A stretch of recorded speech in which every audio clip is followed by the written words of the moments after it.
I ran into this last week. Here's what fixed it for me. If you're looking to unlock your payouts on eBay after completing the verification process, follow these steps to get everything sorted out. Step 1. Complete your verification. Make sure you've provided all necessary documents for verification. This usually includes your ID and bank details. Step 2. Check your email. Look for any emails from eBay regarding your verification status. They may require additional information or confirm that your account is verified. Step 3. Navigate to the Payouts section.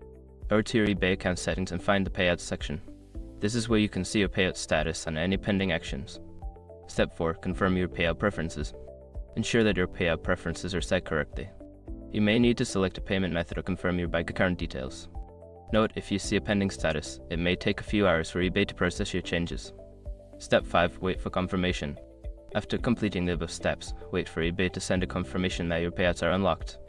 This can take a few days, so be patient. I hope this helps you unlock your payouts smoothly. If you have any questions, feel free to reach out.